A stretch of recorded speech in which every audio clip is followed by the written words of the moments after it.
S, வீடு, schools, hotels, store room இங்கெல்லாம் partition wall கட்டணும்னாலும் இப்போ பில்டிங் போனஸோட ஃபர்ஸ்ட் சாய்ஸ் ரெனோகான் ராபிட் வால் பேனல்ஸ். ரயில்வே துறையில் ஒரு அதிரடி மாற்றம் கொண்டு வரப்பட்டுள்ளது.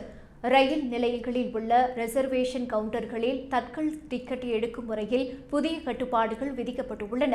ரயில் நிலையங்களில் உள்ள கவுண்டர்களில் தட்கல் டிக்கெட் முன்பதிவு செய்யும் போது பயணிகள் தங்கள் மொபைல் எண்ணை பதிவு செய்வது அவசியம். அந்த எண்ணிற்கு வரும் OTP எண்ணை டிக்கெட் கொடுக்கும் அதிகாரியிடம் சொன்னால் மட்டுமே இனி டிக்கெட் வழங்கப்படும். தட்கல் டிக்கெட்டுகளை இடைத்தரகர்கள் மற்றும் ஏஜென்ட்டுகள் மொத்தமாக முன்பதிவு செய்து அதிக விலைக்கு விற்பனை தடுக்கவே இந்த நடவடிக்கையை ரயில்வே துறை எடுத்துள்ளது.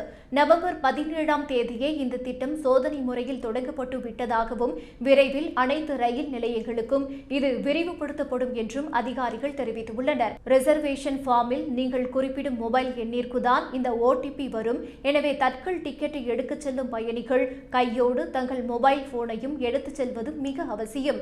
இந்த புதிய முறையினால் உண்மையான பயணிகளுக்கு டிக்கெட் கிடைப்பது எளிதாகும் என எதிர்பார்க்கப்படுகிறது.